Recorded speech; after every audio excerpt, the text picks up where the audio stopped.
bendiga a todos, hermanos. Saludos en el amor del Señor. Felices de estar en la casa de Dios.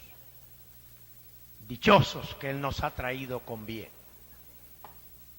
Todo el que ama a Cristo diga gloria a Dios. Tomen su asiento, gracias.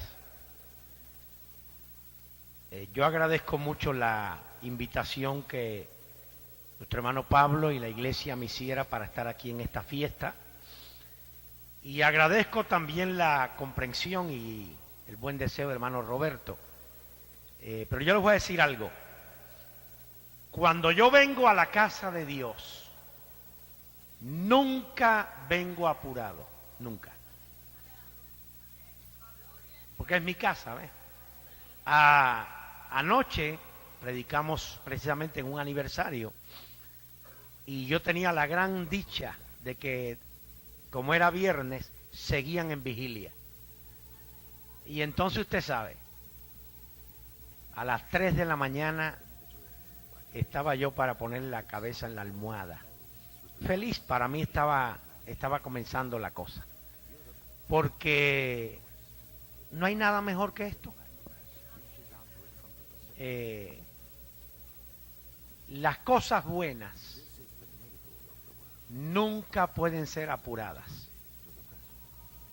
Hay un tiempo. Yo respeto la situación personal de alguien que tenga que irse a trabajar, pues eso es un caso particular. Pero fuera de eso, aparte que estamos en la casa de Dios y que hemos venido a recibir, pues esto es una fiesta especial.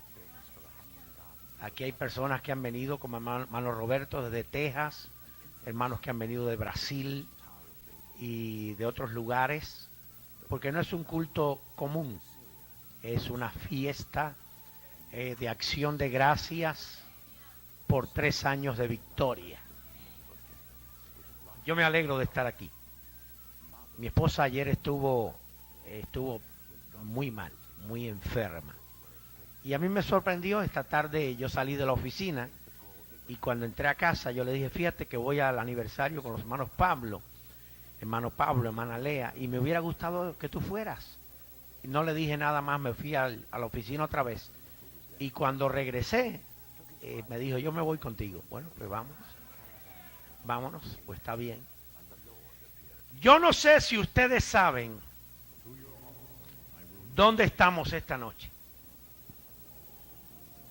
¿Saben ustedes que la iglesia es el almacén de Dios? No importa que sea como este lugar que está tan bien preparado, o que sea de cartón o de lámina. La iglesia es el almacén de Dios. Es donde los cristianos venimos para llenar la despensa. ¿Sabían eso? Un hermano iba en su carro y entonces de pronto vio un letrero que decía The Heavenly Store, el almacén de Dios. Y él paró su carro y se bajó y entró. Y vio exactamente como un supermercado, como la tienda Lucky o Bonds o Raf, igual, con los pasillos y los estantes. Y entonces, al entrar, él agarró su carreta. Yo digo carreta porque aquí dicen carreta la mayoría de la gente, ¿verdad? Hay países que dicen carretilla. Agarró su carreta. Y entonces se fue por los pasillos. Y vio un estante que tenía muchas cajitas. Y en las cajitas decía paz. Y él dijo, de esto necesito. Y echó en la cajita, ¿ves? Y entonces llegó a un estante grande donde decía, habían unas latitas. Y decía, paciencia. Y él dijo, esto se me está acabando ya, necesito un poco. Metió en la carreta, ¿ves? Y entonces pasó por un lugar donde habían botellas. Y decía, gozo. Y dice, de esto necesito mucho. Y llenó su carreta. Ustedes saben, por ahí para allá. Porque en el almacén de Dios nunca hay escasez. Hay escasez ahora casi en el mundo entero, pero en el de Dios nunca. Él tiene más que darnos que nosotros que pedirle. Y dice que con el carro bien lleno, llegó a la salida. Como salimos de los marques igual. Pero en vez de haber una cajera con una caja contadora, había un letrero que decía, todo está pagado ya.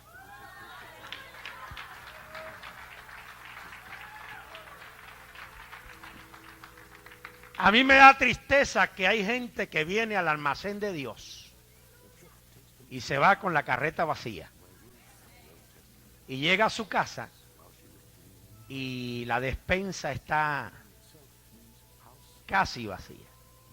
Miren, hermanos, yo a veces llego a la tienda, y estoy hablando de la literal, y me duele el corazón cuando veo que una señora o un hombre, después que ya le han pasado toda la mercancía, lo que tiene que pagar es más que lo que trae.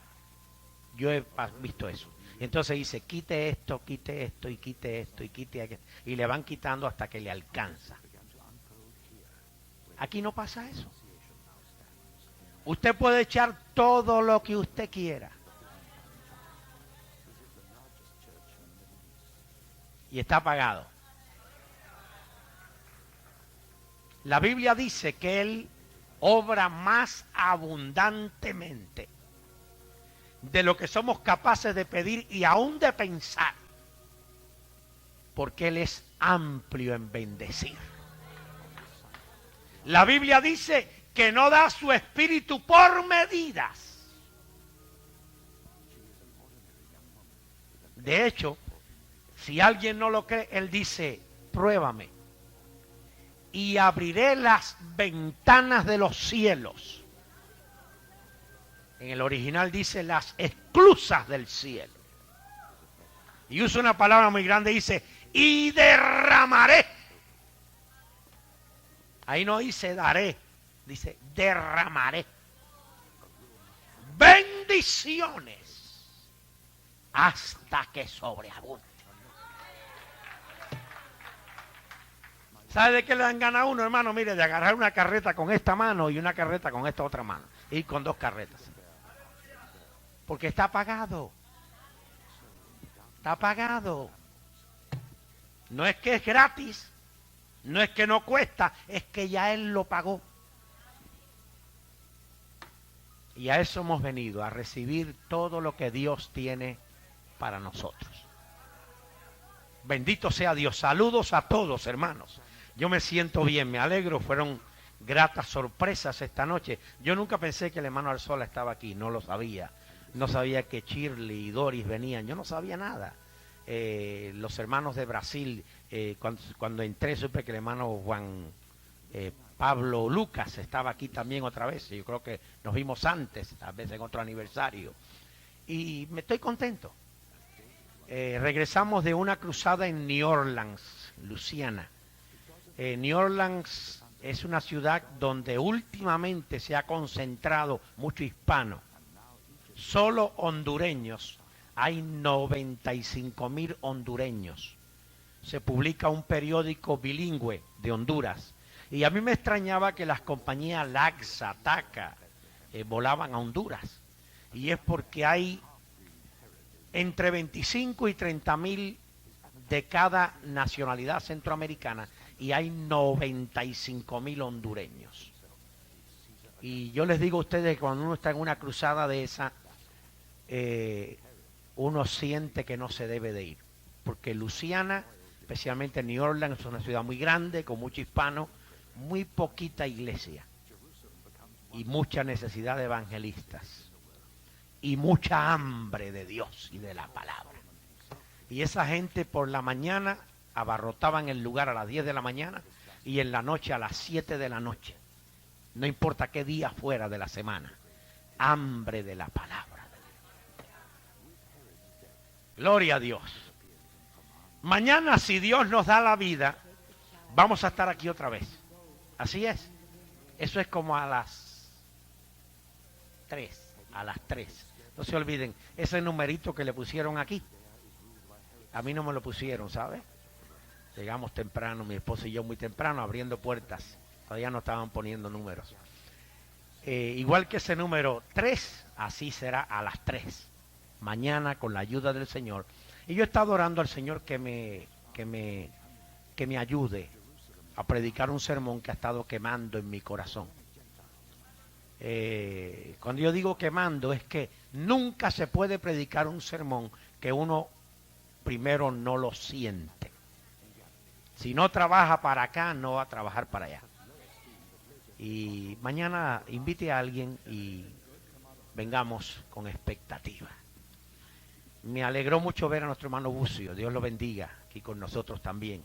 Fueron muchas las sorpresas esta noche. Vamos a tomar la palabra del Evangelio de San Juan, su capítulo número 7. Y vamos a leer algunos versos salteados, comenzando en el verso 25. Juan 7, verso 25 en adelante. Gloria al Señor. Si quieren ponerse en pie por un momentito, leemos la palabra y oramos. Gloria al Señor. 7:25. ¿Ya lo tienen? La palabra del Señor lee así. Decían entonces unos de Jerusalén: ¿no es este a quien buscan para matarle? Pues mirad, habla públicamente y no le dicen nada. ¿Habrán reconocido en verdad los gobernantes que este es el Cristo? Verso 30. Entonces procuraban prenderle, pero ninguno le echó mano, porque aún no había llegado su hora. Y muchos de la multitud creyeron en él y decían: el Cristo, cuando venga, hará más señales que las que éste hace. Los fariseos oyeron a la gente que murmuraba de él estas cosas, y los principales sacerdotes y los fariseos enviaron alguaciles para que le prendiesen. Verso 45. Los alguaciles vinieron a los principales sacerdotes y a los fariseos, y estos les dijeron: ¿por qué no le habéis traído? Los alguaciles respondieron: jamás hombre alguno ha hablado como este hombre. Vamos a hablar un poquito en el tema: cuando él habla, todo cambia. Todo lo que tú necesitas esta noche es que Jesús hable contigo. Y yo uso el singular porque Jesús no habla con masas. Él habla con individuos. Él no trata con multitudes. Él trata con la persona. La persona que menos conocida se sienta aquí esta noche, Jesús sabe cómo te llamas, dónde vives, a qué hora te levantas, a qué hora te acuestas, cuando estás triste, cuando estás alegre. Él sabe todo. Y Él te ama a ti. Y si no hubiera nadie más aquí, siempre Él te ama a ti. Vamos a orar. Padre, en el nombre de Jesús, nos allegamos al trono de tu gracia divina, buscando auxilio y oportuno socorro. Te adoramos. Te damos muchas gracias porque nos has traído con bien. Porque en medio de un mundo inseguro y convulsionado, tú nos has guardado. Gracias. Porque nos permite reunirnos en tu nombre con la promesa de que tú estás en medio de nosotros, que tú habitas en la alabanza de tu pueblo. Gracias, porque has recibido las alabanzas como olor suave en tu presencia. Y ahora nos respondes con bendiciones. Gracias por permitirnos abrir el libro eterno, Señor, y sacar de él el pensamiento divino para aplicarlo a la vida y ponerlo en práctica, Señor, para gloria de tu nombre. Da que tu palabra corra con libertad, que produzca la obra para lo cual tú la estás enviando, que traiga fortaleza, edificación, liberación, sanidad divina, que el poder de tu palabra inunde la vida, Señor, porque en ello tu nombre es glorificado. Unge los oídos que escuchan, unge los labios de tu siervo, da la gracia, la unción, la libertad, la autoridad completa, para que tu nombre sea venerado. Toda la gloria es tuya, solo tú eres digno de recibirla. Solo tú eres digno. ¿Por qué no levanta sus manos un momentito y adora al Señor mientras le dice, solo tú eres digno, solo tú eres digno, solo tú eres digno? Adoremos al Señor un momentito en la hermosura de su santidad, en la magnificencia de su firmamento, por sus proezas, por su honor, por su gloria, por su poder. Adoremos al Señor.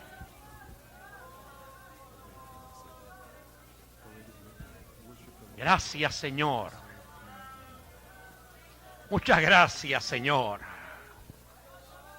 Muchas gracias, muchas gracias. Gracias, Señor. Tomen su asiento, Dios les bendiga. Cuando Él habla, todo cambia. Cuando uno estudia la vida y ministerio de Jesús, gracias, hermano, uno se pregunta, ¿cuál era la razón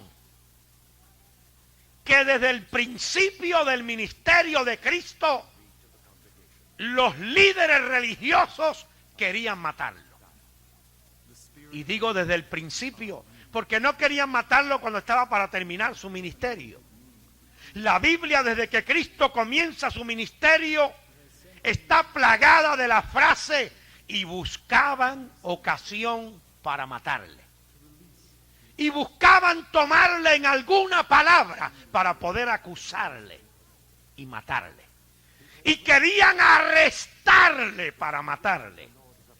Continuamente, desde que Cristo comenzó su ministerio, los líderes religiosos buscaban ocasión para matar a Jesús. Y uno dice, ¿por qué? Si todo lo que Él hizo fue darle vista al ciego, oído al sordo, limpiar al leproso, levantar al paralítico, consolar a los tristes, ser Dios de viudas, defensor de huérfanos, alimentar a los hambrientos. O sea que talmente parece que por hacer bienes querían matarlo. Claro que uno entiende que el problema residía en que Jesús hablaba la verdad. Y la verdad que Cristo hablaba ponía en peligro la estructura religiosa que ellos habían levantado. Y como alguien ha dicho, pues la verdad no mata, pero incomoda. Y les molestaba a ellos la verdad, porque Cristo no solo hablaba la verdad, Él era la verdad encarnada. La Escritura dice que en ese día, en ese solo día, Cristo había hecho tantos milagros que los que creyeron en Él le decían a los que no habían creído, que decían que no era, le decían: si este no es el Cristo, cuando venga el Cristo, hará más señales que las que éste hace. Porque tenemos que recordar que el evangelista, dice que todos los milagros que Cristo realizó no están escritos. Y usando una figura muy maravillosa, él dice: porque si se escribieran todos, pienso que en el mundo no cabrían los libros que hay que escribir. ¿Entienden? O sea, solo ese día Cristo había hecho tanto milagro que la multitud que había recibido estaba agradecida, dice, y muchos creyeron en Él. Muchos, no todos. Los que no creyeron, en una actitud de incredulidad, decían: este no es el Cristo. Y los que creían decían: bueno, si no es, cuando Él venga hará más que lo que éste hace. Entonces dice la Biblia, dice Juan, que los líderes religiosos procuraban prenderle. Dice, pero no le echaron mano, porque su hora aún no había llegado. Cuando yo leo esa frase en la Biblia, su hora aún no había llegado, yo pregunto, ¿fueron los líderes religiosos los que llevaron a Cristo al Calvario? ¿Fue el poder militar? ¿O sería el poder satánico y diabólico? Cuando yo leo su hora no había llegado, yo entiendo que había un plan superior, ideado por el Padre, programado por el Padre, realizado por el Padre. Que había una hora que nadie conocía. Lo que llevó a Cristo al Calvario no fue el poder religioso, ni el poder militar, ni el poder satánico, fue el amor de Dios. De tal manera Dios amó al mundo que dio a su Hijo unigénito, para que todo aquel que en Él cree no se pierda, sino que tenga la vida eterna. Jesús dijo: nadie me quita mi vida, yo la pongo de mí mismo. Tengo el poder para ponerla y tengo el poder para volverla a tomar. En el huerto de los olivos, a la hora del arresto, Pedro, el primer apóstol que Cristo llamó, creyendo que lo iba a defender, sacó su espada. Y Jesús le dijo: guarda tu espada. ¿No sabes que si yo quiero, le hablo a mi Padre y me envía legiones de ángeles? Pero necesario es que se cumpla todo lo que está escrito de mí en la ley y en los profetas. La Biblia dice que rumbo a Jerusalén, sabiendo que su hora había llegado, endureció su rostro, puso su frente como un pedernal y marchó a Jerusalén. Miren, hermanos, ¿creen ustedes que lo que aguantó a Cristo en la cruz fueron los clavos? ¿Creen ustedes que los clavos pueden aguantar a alguien que destruye una legión de demonios? ¿Creen ustedes que unos clavos pueden aguantar a alguien que calma un mar embravecido y le ordena al viento que se calle? Lo que aguantó a Cristo en la cruz fue su amor por mí, su amor por ti, su amor por cada uno de nosotros.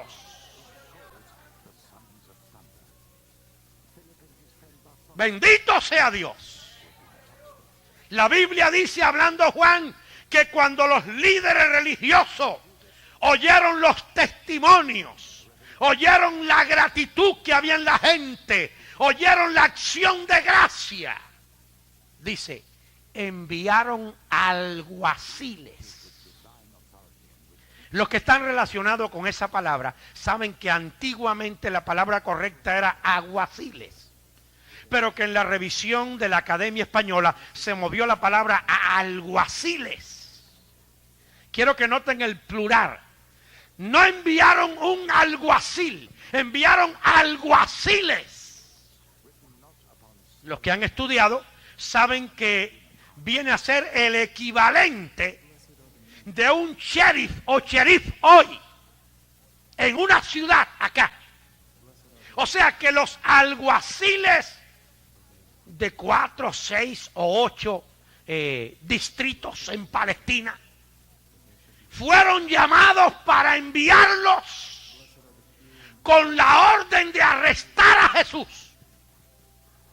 Le dijeron, vayan donde está enseñando, arréstenlo y tráiganlo para juzgarlo y matarlo.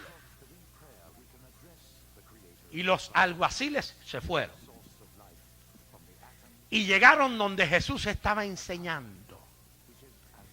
Y el ministerio de Jesús continuamente estaba seguido por multitudes agradecidas.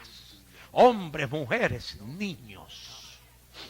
Ellos, si yo entiendo el pasaje tan explícito de Juan, no se atrevieron a echarle mano cuando la multitud estaba allí. Esperaron que Cristo terminara. Jesús terminó de hablar. La multitud comenzó a regresar a sus hogares, a sus lugares. Y Jesús quedó solo. Y los alguaciles dijeron, ahora es la hora. Echémosle mano, arrestémoslo. Yo les voy a probar con la Biblia a ustedes esta noche que todo lo que Jesús hizo fue hablar con ellos. Noten bien. ¿Por qué lo voy a probar? Porque los dos últimos versos que les leí, versos 45 y 46, los alguaciles regresan a los principales religiosos, a las autoridades. Y cuando regresan sin Jesús, manos vacías, las autoridades religiosas, como asombrados, le hacen una pregunta que es imperativa y le dicen, ¿por qué no le habéis traído? Ellos no dijeron, porque la multitud nos lo prohibió o lo impidió. Ellos no dijeron porque se rebeló y no quiso venir. Ellos no dijeron porque habían 10,000 ángeles guardándolo. Ellos dijeron, es que jamás hombre alguno ha hablado como ese hombre. O sea que cuando ellos se acercaron con la autoridad de alguaciles y con la orden de las autoridades religiosas para arrestarlo, el verso 45 y 46 está bien claro. Todo lo que Cristo hizo fue comenzar a hablar con ellos. Ustedes saben que hay pasajes donde Cristo dice, ¿por cuál de los bienes que les he hecho me quieren apedrear? Empieza a hablar con ellos. Y cuando Jesús habla,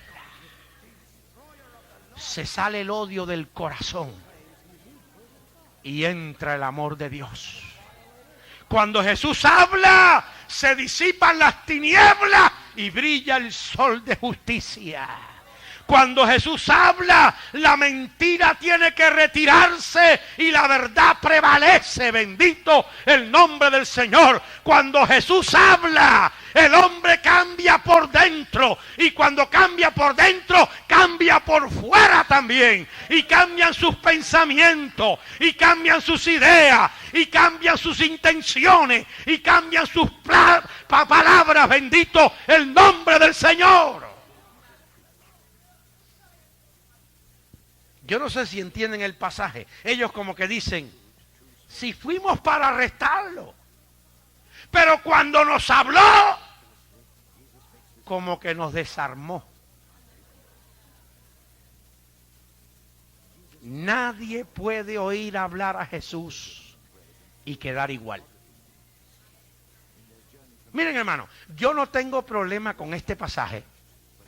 No tengo problema porque yo sé que está hablando del mismo Jesús que durante su ministerio terrenal, con el poder y autoridad de su palabra, bendito el nombre del Señor, Él no solamente cambiaba hombres y mujeres, no solamente limpiaba leprosos, levantaba paralíticos y daba vista a los ciegos, pero con el poder de su palabra, Él detenía el viento rugiente, calmaba el mar embravecido, bendito el Señor, con el poder de su palabra, no solo consolaba a Marta y a María en Betania, sino que también le hablaba a Lázaro que estaba dentro de la tumba, ya muerto de 4 días, y el muerto oía y salía, bendito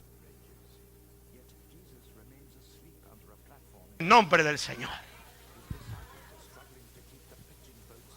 El testimonio viene del lado contrario. Ustedes saben que los enemigos de Cristo, cuando hablaban de Él, tenían que decir, es que Él habla con autoridad y no como los escribas. Porque de hecho Cristo no hablaba nada nuevo. Lo que Cristo hablaba, de hecho ellos lo conocían. Pero no era la palabra articulada, era la palabra viviente, era la palabra poderosa, bendito el nombre del Señor. Nunca, jamás, me gusta esa expresión, porque eso es categórico, jamás, ni antes ni ahora, hombre alguno ha hablado como Él. La Biblia dice, no lo lea aquí por favor porque pierde el mensaje, lo lee en su casa, siga el pasaje en su casa, todo el capítulo que es muy lindo. Dice el pasaje que cuando ellos dijeron así, los líderes religiosos enojados le dijeron, pero también ustedes han sido engañados. Porque ellos tenían la mentalidad de que Jesús andaba engañando gente. Y al venir sin Cristo y decir, es que Él habla como nadie. Ah, pero los engañaron a ustedes también. Y yo voy a decir algo esta noche. La mayoría de los que estamos aquí también hemos sido engañados. Y bendito engaño. Bendito engaño. Bendito engaño que nos sacó de adorar dioses muertos a adorar al Dios vivo. Bendito engaño que nos trasladó de las tinieblas a su luz admirable. Bendito engaño que nos cambió, que nos transformó, que nos regeneró, que nos santificó, que nos bautizó, que nos llenó. Bendito engaño.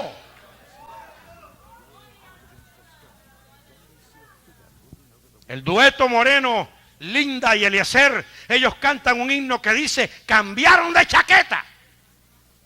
No solo cambiamos de chaqueta, de camisa, de zapato y de todo. Si alguno está en Cristo, nueva criatura es. Las cosas viejas pasaron, aquí todas son hechas nuevas. Aleluya. Que siga el engaño. Felices con ser engañados. Dulce engaño que nos trajo paz, que nos trajo tranquilidad, que nos trajo felicidad, que nos trajo seguridad. Aleluya. Ojalá alguien que esté aquí esta noche que no haya sido engañado se deje engañar esta noche. Bendito el nombre del Señor. Bendito el nombre del Señor. Y entonces dice el capítulo, y estaba allí Nicodemo, discípulo secreto de Jesús. Y Nicodemo era un hombre muy preparado. Y Nicodemo entonces le dijo a las autoridades religiosas: ¿acaso juzga nuestra ley a un hombre sin primero oírle hablar? ¿Usted entiende lo que está diciendo ahí Nicodemo? Nicodemo ahí está diciendo, antes de arrestarlo, óiganlo. Y es un problema, hermano. Yo hace muchos años, como 20 años, prediqué un sermón en el tema: es un peligro dejar hablar a un cristiano. No a Cristo, solo a un cristiano, basado en la experiencia del rey Agripa con Pablo. Porque un día el rey Agripa cometió el grave error de decirle: Pablo, se te permite hablar por ti mismo. Y la Biblia dice: y Pablo abriendo la boca. Y cuando apenas se introducía, Agripa dio un grito y dijo: Pablo, por poco me persuades a ser cristiano.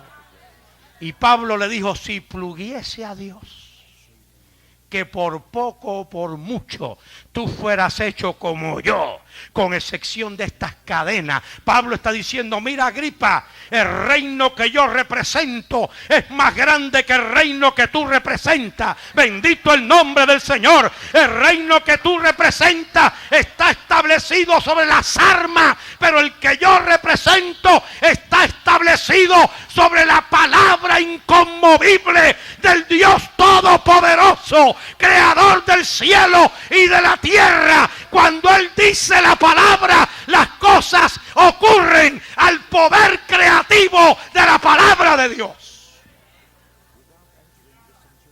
Hermano, su palabra es espíritu y es vida. Su palabra es penetrante como una espada de dos filos. Traspasa el tuétano de los huesos y penetra hasta el alma. Su palabra es un martillo que rompe la piedra. Su palabra es agua refrescante que salta del manantial y salta para vida eterna. Su palabra es maná, es pan que desciende del cielo y alimenta el alma. Bendito el Señor. Su palabra es más dulce que la miel que destila del panal. ¡Oh, gloria al Señor! Cuando Él habla, todo cambia. ¡Aleluya! Levanta tu mano por un momentito y adora su nombre. Oh, bendice su presencia. Bendice la hermosura de su santidad. Bendice la acabacinda. Bendice a Dios. Dale tu adoración a Él. Solo eres digno.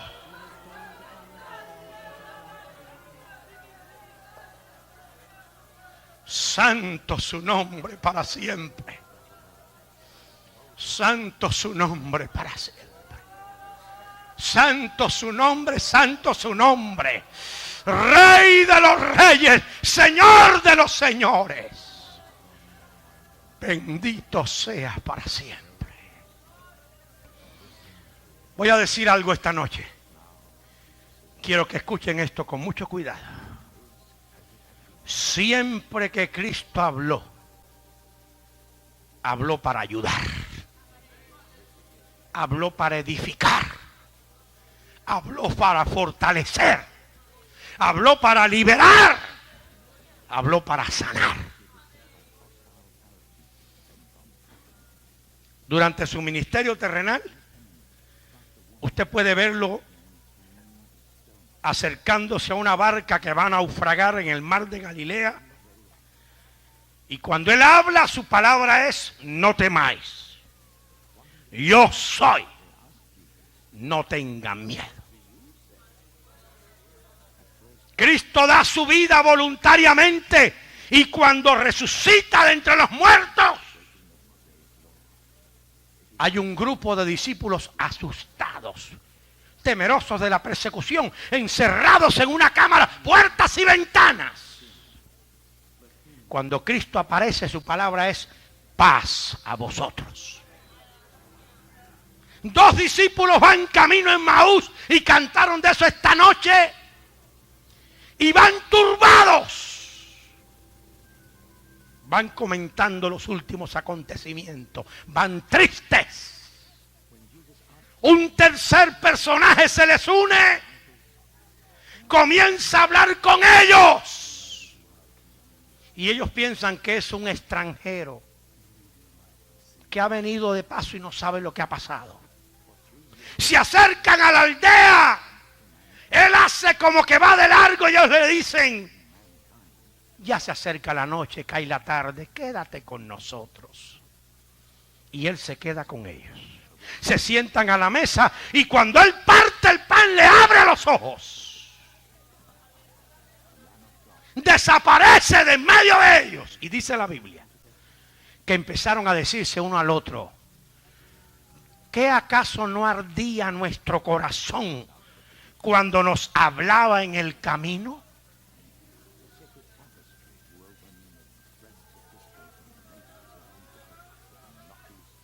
Unas mujeres, si las entiendo en el Evangelio, llegan al sepulcro muy temprano en la mañanita, llorando y tristes. Pero cuando Él les habla, es: no lloréis. Siempre que Cristo habló, habló para ayudar. Nunca habló para destruir. Siempre habló para edificar. Nunca habló para matar. Habló para dar vida. Nunca habló para desanimar. Habló para estimular, para inspirar, para ayudar a la gente.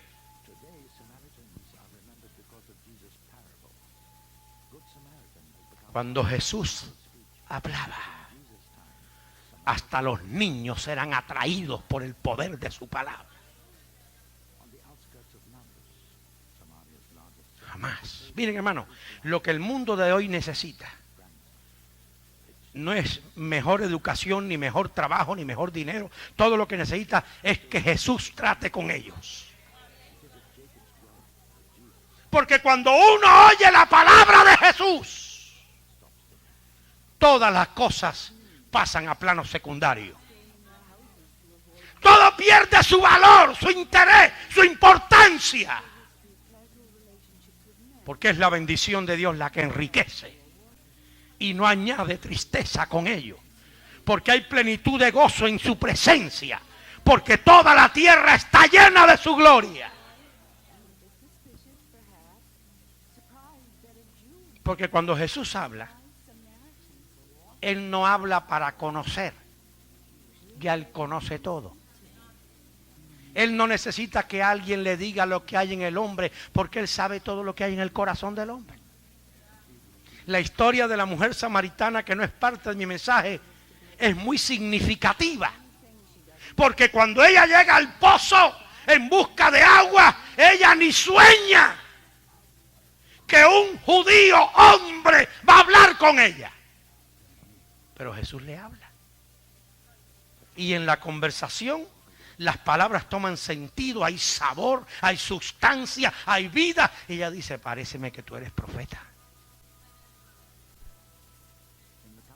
Y él le dice: mira, mujer, el que beba de esta agua va a volver a tener sed, pero el que beba del agua que yo le daré nunca jamás tendrá sed. Porque el agua que yo le daré será en él una fuente que salte para vida eterna.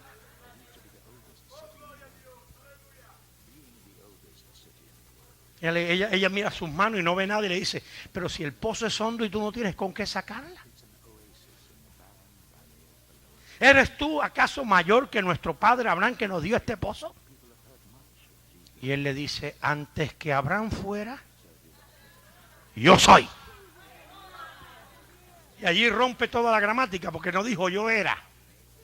Cristo nunca era. y nunca será. Él es siempre. Cristo es un eterno presente. Había gente que eran, pero Cristo nunca era. Siempre es. Y ese yo soy eterno es el nombre con el que Dios se identifica desde Génesis hasta Revelación. Cuando Él habla, Él siempre dice yo soy. Y esta noche, este sábado, aquí en este aniversario, Él no dice yo era, Él dice yo soy. Mayor que Abraham, mayor que Isaac, mayor que Jacob, mayor que Elías, mayor que Moisés, mayor que Pablo, mayor que Pedro, mayor que todo. Yo soy. Y ustedes saben la historia. Cuando Cristo le habla, lo que ella recibe es tan grande que se le olvida que vino al pozo. Esa es la Biblia. Y se le olvida hasta el cántaro que había traído. Y ahora cuando entra a la ciudad, ella dice, venid, porque me he encontrado a uno que me ha dicho todo lo que he hecho. Dice el libro de Dios que los de la ciudad vinieron a donde Cristo estaba. Y que cuando regresaron le dijeron a ella, ya no creemos por tu dicho, ahora creemos porque lo hemos oído a Él. Lo hemos oído a Él. Él habló con nosotros. Fuimos al pozo y allí estaba todavía. Y hablamos con Él y Él habló con nosotros. Y ahora entendemos que Él es el Cristo. Bendito el nombre del Señor. Hermano, lo bueno que tiene el Evangelio es que se sujeta a pruebas. No es cuestión de que queremos presionar gente. No, pruebe. Cuando la Biblia dice que Felipe ya había creído en Cristo.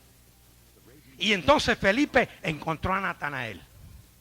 Y le dijo a Natanael, hemos hallado a aquel de quienes hablaron los profetas, a Jesús el Cristo. Y Natanael le dijo, ¿de dónde es? Y Felipe le dijo, es de Nazaret. Y Natanael dijo, ¿y de Nazaret puede venir algo bueno? Y Felipe le dijo, ven y ve. Entonces venía Natanael. Y la Biblia dice que antes que llegara, de lejos, Jesús le dijo, he aquí un verdadero israelita en el cual no hay engaño. Y Natanael dijo, ¿de dónde me conoces? Y Cristo le dijo, antes que Felipe te hablara, cuando estabas debajo del enebro, yo te vi. Y dijo Natanael, tú eres el Cristo, el Mesías prometido, el Hijo de Dios. La Biblia dice, y creyó. Usted no discuta con nadie. Cuando alguien le diga, lo que hay ahí es bueno, usted dígale, ven y ve. Métete. Yo no quiero convencerte, ni quiero presionarle. ¡Métete! Que si Él habla contigo, hasta se te olvida dónde vives. Bendito el nombre del Señor, para siempre jamás. ¿Cuántos lo creen, hermano? ¿Cuántos lo creen? Ahora, ¿qué yo estoy hablando? Cosas que yo leí en un librito, que vi por la televisión o que vi por la radio. Su servidor, cuando tenía 15 años, pesaba 66 libras. Era asmático crónico de nacimiento. Vivía con un botellón de oxígeno de la Cruz Roja al lado de la cama para emergencias. Recibía una inyección de adrenalina en la vena cada tercer día. Era una miseria sin esperanza, sin futuro. Postrado, encorvado, seco, 66 libras. Pero en aquel cuarto de miseria, en un barrio de la isla de Cuba, un día Jesús llegó y me habló. Y me dijo, te perdono si crees en mí, te limpio. te sano, te restauro, te fortalezco, te lleno de mi espíritu y te pongo a mi servicio para la gloria de mi nombre. Bendito el nombre del Señor. Y todo lo que uno tiene que hacer es decir: Señor, yo creo lo que tú dices, lo que tú hablas es la verdad. Tú eres la verdad encarnada. Bendito sea tu nombre para siempre, jamás. Su palabra es más poderosa que todo poder atómico, que todo poder nuclear. Su palabra es más valerosa que el oro, que la plata, que las piedras preciosas. Su palabra produce vida. Su palabra crea. Su palabra limpia cuerpos enfermos. Su palabra resata y rompe ataduras. Bendito el nombre del Señor. Su palabra llena el corazón de la gente y los levanta en poder y en vida. Es la palabra de Dios. Si eso es tan antiguo, que el profeta Jeremías, en un momento de crisis, dijo: juro que no hablo más en el nombre de Jehová. Y luego Dios le habló y le dijo: Jeremías, ¿para quién tú estás trabajando? ¿Para mí o para ellos? No, para ti, Señor. Entonces mira, háblales a tiempo y fuera de tiempo, te oigan o te dejen de oír. Estás trabajando para mí. Háblales, que tu recompensa está asegurada. Y si yo sé Biblia, Jeremías se puso en pie y dijo: ahora, pueblo rebelde, oí palabra de Jehová. Y así dice Jehová. ¿Qué dice él? Dice: vino un fuego sobre mí que no pude resistirlo. Más fuerte fuiste tú que yo. Pleiteaste conmigo y me venciste. Bendito sea Dios. Cuando él habla, todo cambia. Mire qué sencillito. La mayoría de la gente que está aquí ha tenido la experiencia. Usted está pasando por una crisis. Usted se mete en su recámara y abre el libro y empieza a leer. Que no es letrita, es palabra viva. Jehová es mi luz y mi salvación, ¿de quién temeré? Jehová es la fortaleza de mi vida, ¿de quién he de atemorizarme? Cuando se allegaron contra mí mis angustiadores y mis enemigos para comer mis carnes, ellos tropezaron y cayeron. Aunque un ejército acampe contra mí, no temerá mi corazón. Aunque contra mí se levante guerra, yo estaré confiado. Una cosa he demandado a Jehová y esta buscaré: que esté yo en la casa de Jehová todos los días de mi vida, para contemplar la hermosura de Jehová, para inquirir en su templo, porque él me esconderá en su tabernáculo en el día del mal. Me pondré en alto sobre una roca y luego ensalzará mi cabeza sobre mis enemigos que me rodean, y yo sacrificaré sacrificio de alabanza. Sí, cantaré y salmearé a Jehová. Bendito el Señor. Cuando usted acaba de leer eso, usted está renovado, restaurado, fortalecido, ha sido vivificado por el poder de la palabra. ¿Es cierto o no es cierto? Es palabra viva. 2 experiencias cortitas para aplicar esto. Teníamos una campaña en Pacoima. La iglesia en Pacoima, que está en la Benay Boulevard, anteriormente estaba arriba en la Telfair. La iglesia tenía 4 apartamentos atrás. Se rentaban. En tiempo de calor se abrían las puertas de atrás, porque en cualquier campaña, el lugar lleno, el calor era mucho.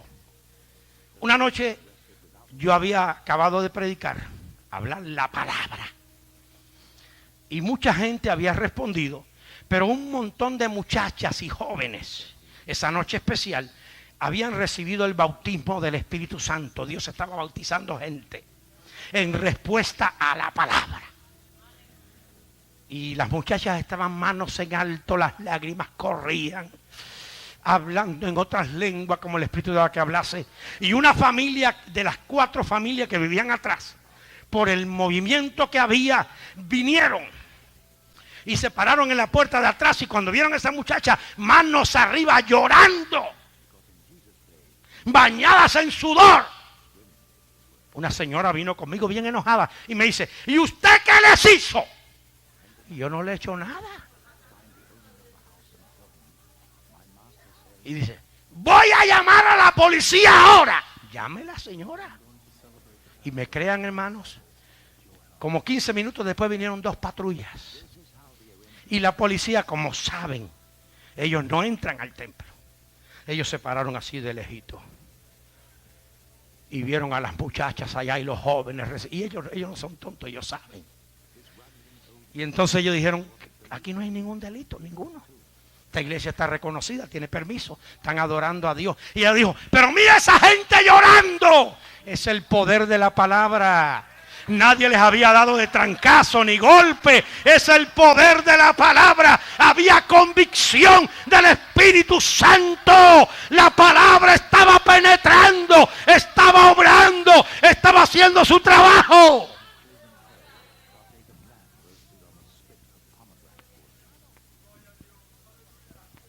Hermanos, cualquier siervo de Dios, cualquier predicador aquí ha tenido la experiencia que nos ha pasado docenas de veces.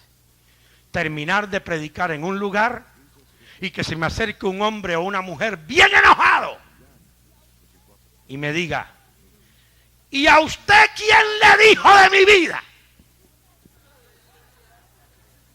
¿Y por qué dijo eso de mí? Si no lo dije de usted, ni nadie me ha dicho nada.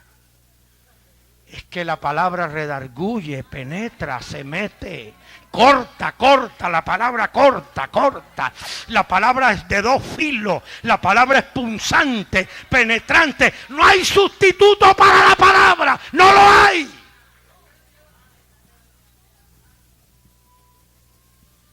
Jamás.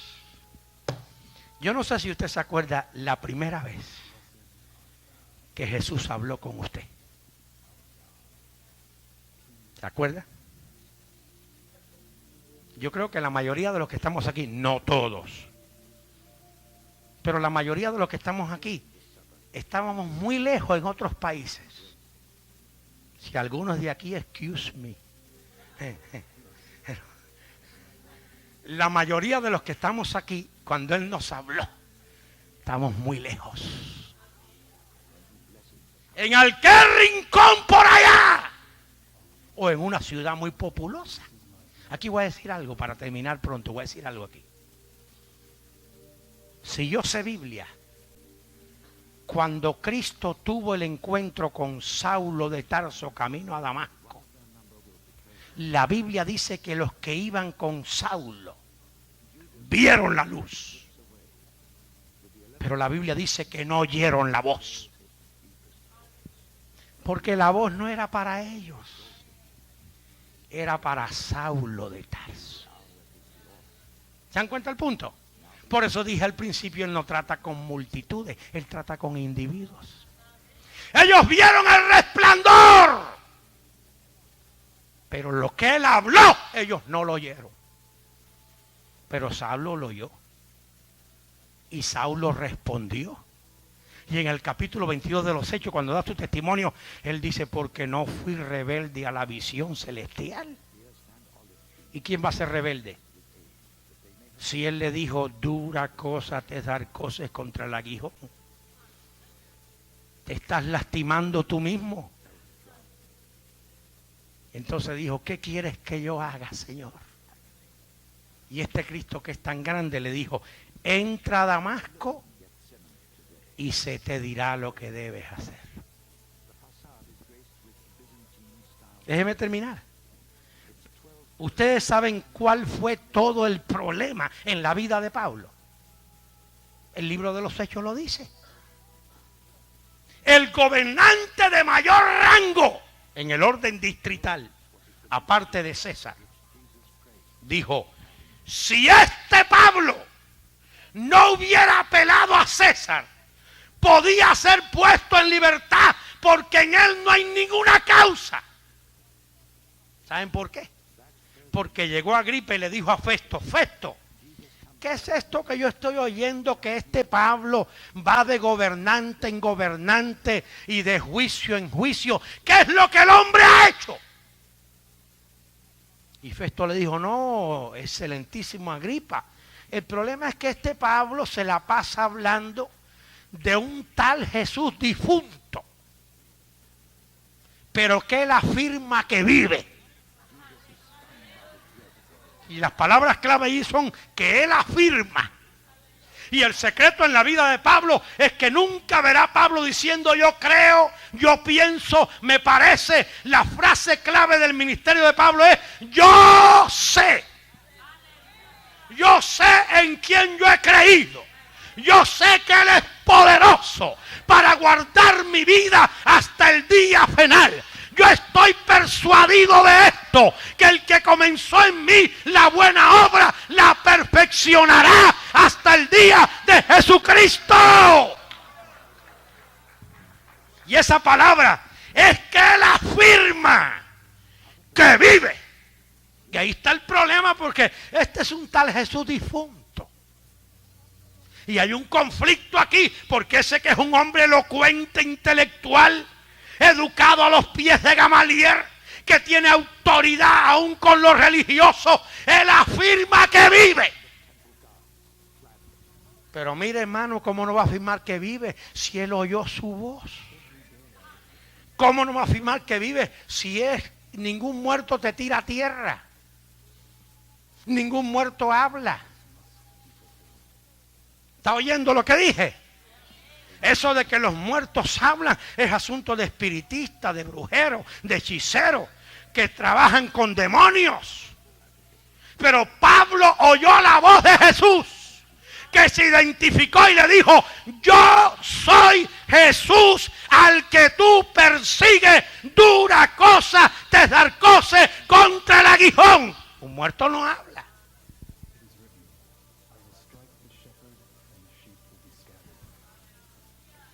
Ustedes saben que los compañeros, los apóstoles, no querían juntarse con él. Y le decían, tú no eres apóstol porque tú no estuviste presente cuando Cristo resucitó. Y él dice, pero como a un abortivo, al último de todo, Cristo me apareció a mí.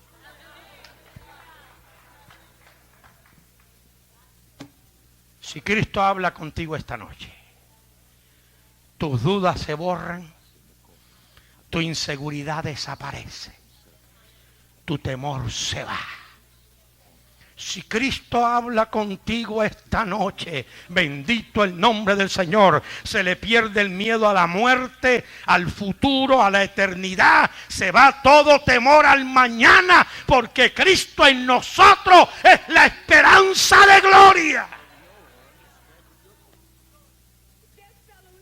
Si Cristo habla contigo esta noche, tú vas a saber que esto no es una religión más, que no es una doctrina de hombres, que el cristianismo